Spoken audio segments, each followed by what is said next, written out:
Take one. Jesus' high priestly prayer is found in John chapter 17. And over the 3 years reading series, we get to the whole prayer. But since we are in the middle year, we deal with the part of the prayer that Jesus prays for his disciples. And he prays for us, the church today. And there are 3 distinct phrases that come in that prayer.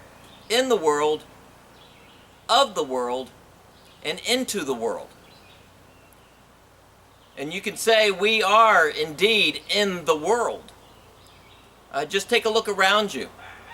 And we begin to see that the world is captive to an alien spirit. Watch the TV news. Watch the shows that are on. Watch how movies are portrayed. And what you begin to see is that there is a debate. A debate to determine what is acceptable. And generally, when you get to the hot topic issues, there is a definite one side and the other. And currently, you might want to say one of those is gun ownership. Another one that we've been seeing more and more in the news lately is racial tolerance. I know one that is affecting and impacting the church today is marriage arrangements.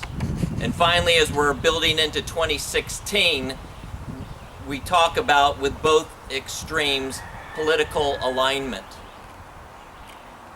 But the question is, for us as Christ walkers, those who follow him, and also the church, it's how do we address these contemporary issues? Well, for some, it's to withdraw. We just need to pull ourselves out of society. Let's gather in our holy huddles. We can talk about them. We can talk about their issues, but we never come together to talk with one another.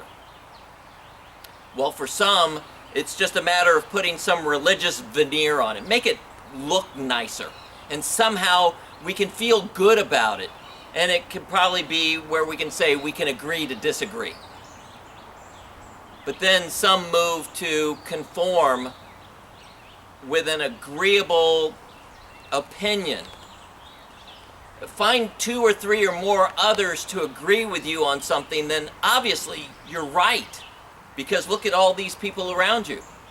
And what it becomes is a matter of we're right and they're wrong.